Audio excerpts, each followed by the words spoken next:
Oh, oh, look at that. You feel that? Oh, Here we go. yeah. It's coming. This is Here it comes. Sean Williams.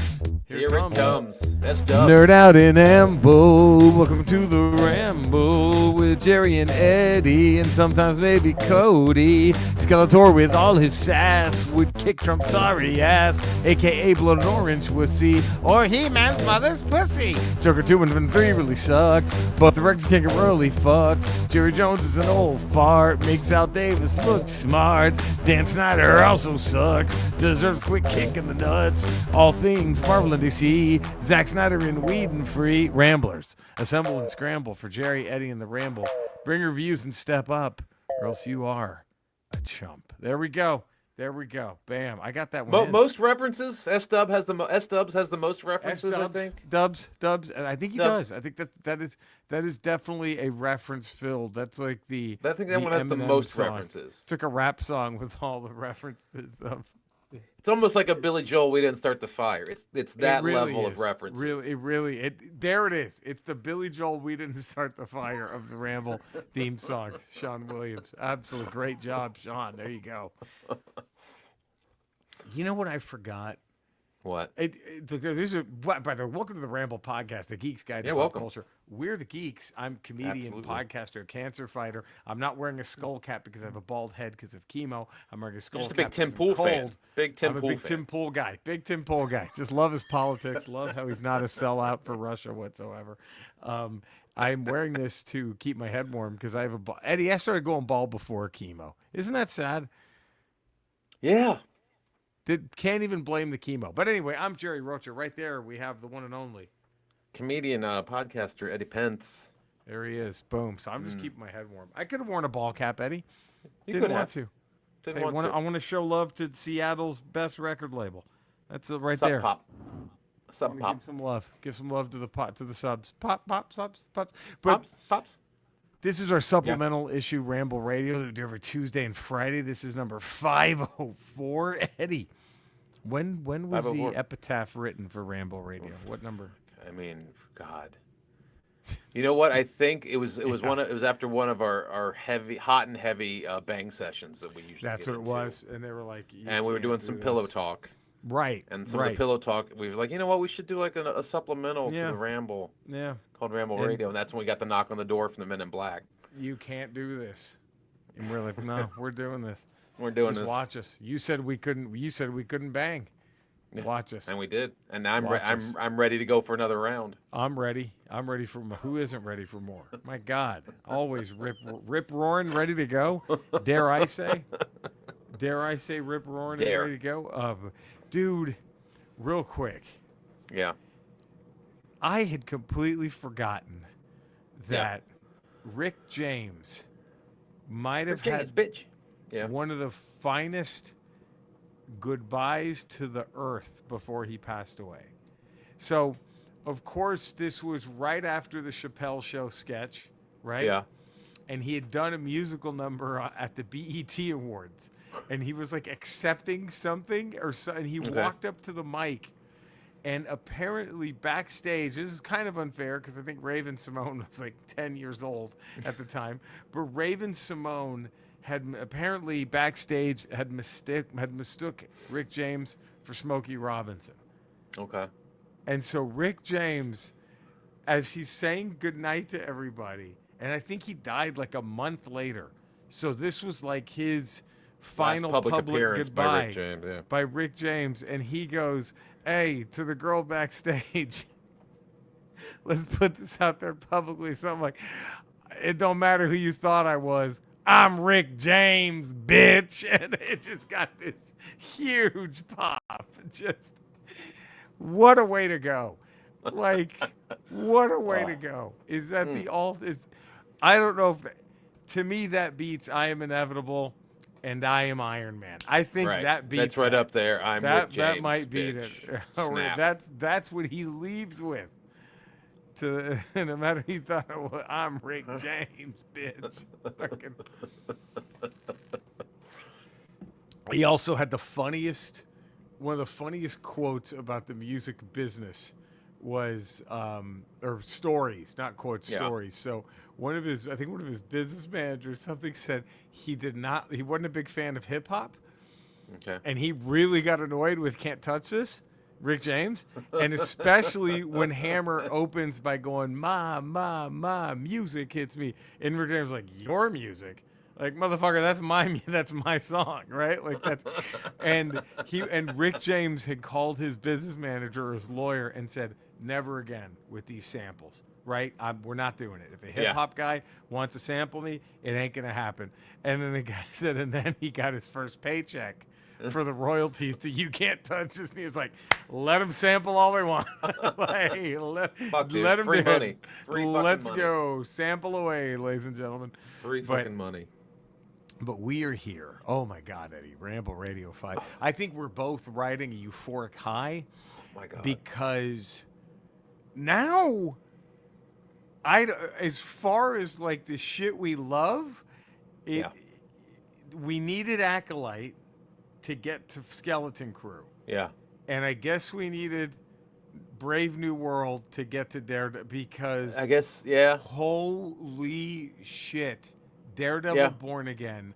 I mean, it's Holy just back shit. to back being so hyped up and then disappointed for Brave New World. And then being concerned, is this Daredevil iteration going to live up to the previous 3 seasons of Netflix's? They're dropping F-bombs. Did they drop F-bombs in the I don't Netflix? think they dropped. They may have. I don't Jessica remember. Jones. They did in Jessica Jones. They didn't. Well, they did straight up fucking in Jessica Jones. They did straight up.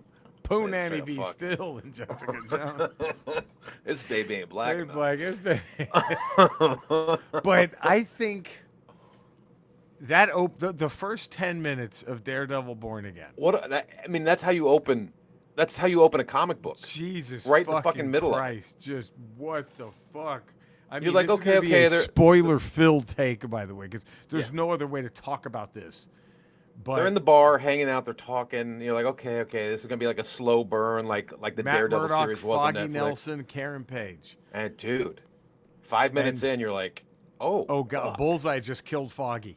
Holy shit! And then the fight between Daredevil and Bullseye was just like picked off.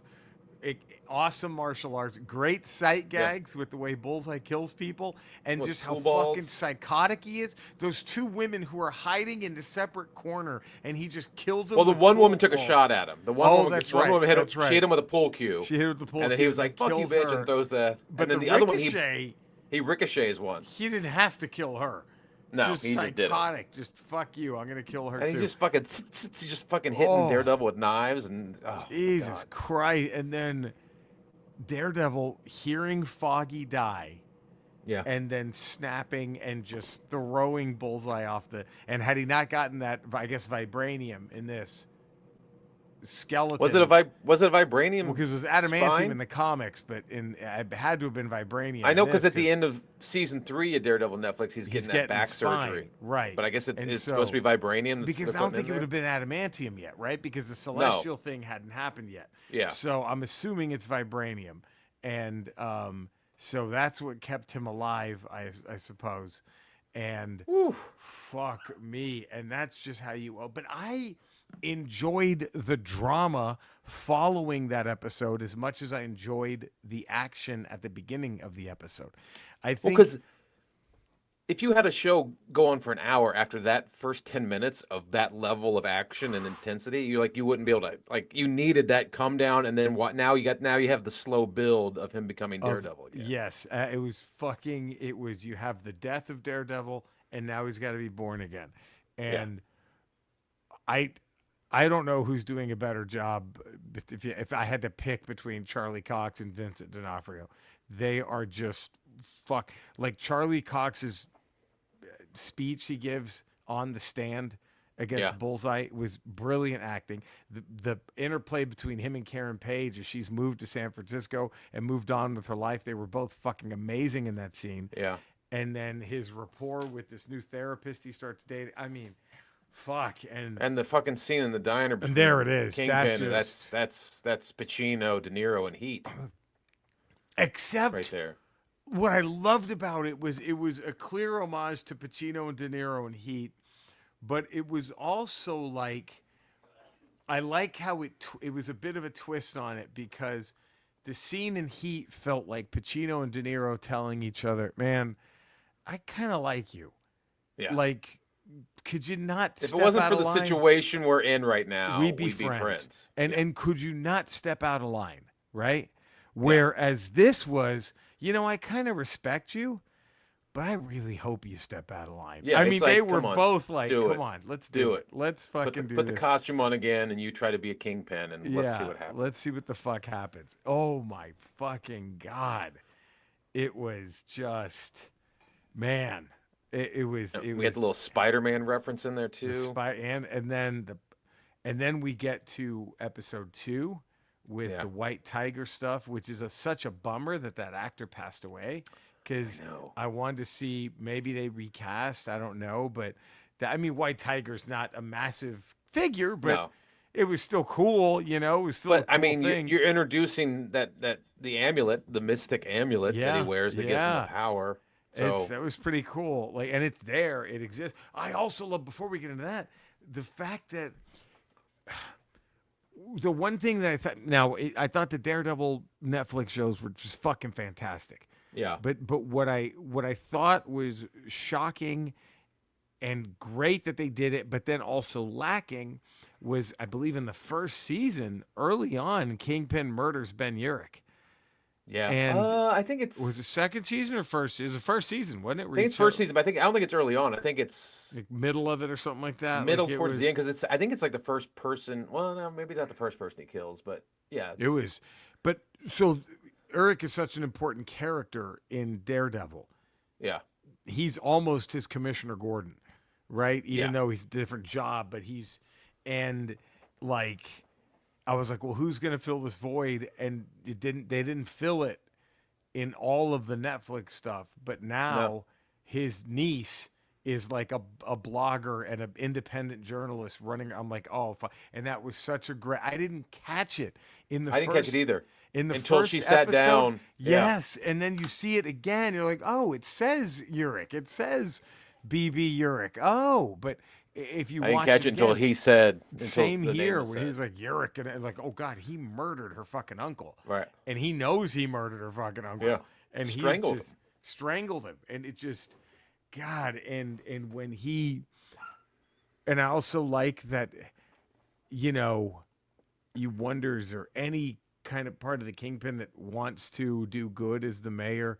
And I love how that gets flushed away completely when he fucks with that chief up of the commissioner who wants to retire, and then he shows him his fucking illegitimate kid, and is just gleeful, like, yeah, your fucking cops aren't getting any fucking raises. Well, I You kind guys of aren't felt getting that anything." way. I kind of got a hint from that in that first episode, the scene where they're in the diner, and he's like, Right. "This city." He's basically saying this city needs to be saved, and I'm going to do it no matter what. Right, no matter what. And that's sort of like, okay, he's going to be the kingpin, but mayor.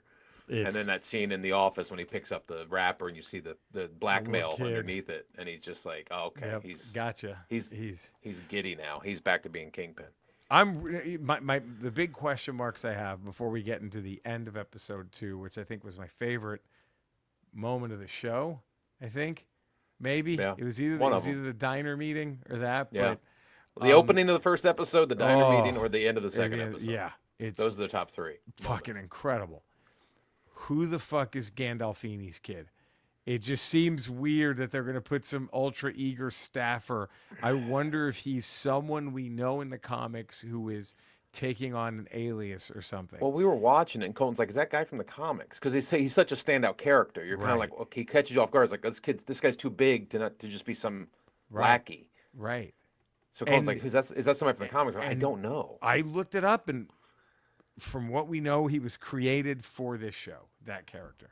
Right. And I also wonder if Kingpin's right-hand man is someone a little more powerful that we should, I wonder that the British guy or whatever, the dude who's Yeah. right there with There's him, something up with him. there's definitely something, because like when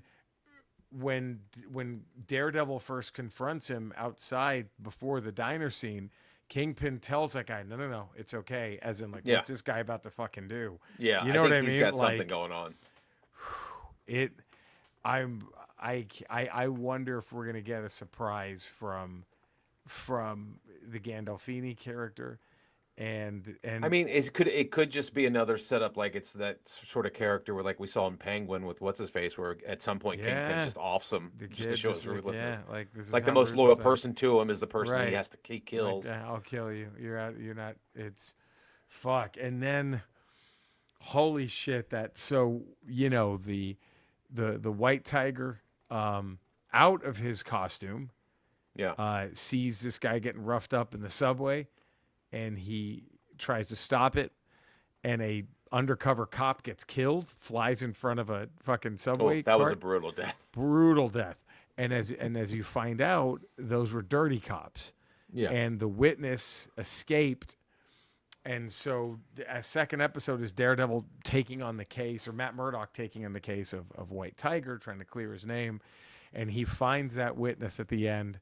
And then that's when the evil cops show up. And holy shit, not only is the action incredible, and that was one of my favorite parts of the show. Like you said, one of the three best scenes is that fight scene. And then after he's defeated the two cops, the way he just lets out that guttural primal scream. It was like fucking Schwarzenegger at the end of Predator, just covered in it blood, was. like, "Ah!" It was a year of pent up anger from Foggy dying to Yep. Bullseye. Not there's no justice being served other than prison time, and then a year of him listening to everyone in town going, "We need help, we need help," but he wouldn't do it. And you have And that.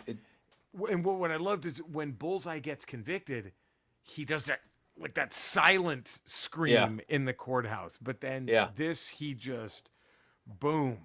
And after I he was fucking kills these two cops, I was brutally like, kills oh, these two cops. Fuck. What the fuck? And then that's a different Daredevil than we've seen even in the three previous Daredevil absolutely. series. It's like a way different Daredevil. What I'm wondering, and and I remember because I saw these before you did, and I said, Eddie, you're gonna see something in the end of the second episode. I actually didn't tell you when because I don't want to spoil anything. So you can see something in the second episode, and it's gonna make you wonder: are they going there with this? And you and I have always made fun of the alt-right fascist dipshits who have the Punisher logo. Right. Not understanding who he is or what he at represents. All. Never read a fucking Punisher comic book in their life. The Punisher would not vote for a 34-time convicted felon. He would just kill him. He wouldn't be allowed. He wouldn't be around to run for president. He would not be around to run for president. He would have killed him and sent that Epstein plane into the fucking sun or the Atlantic, or wherever it went. It just.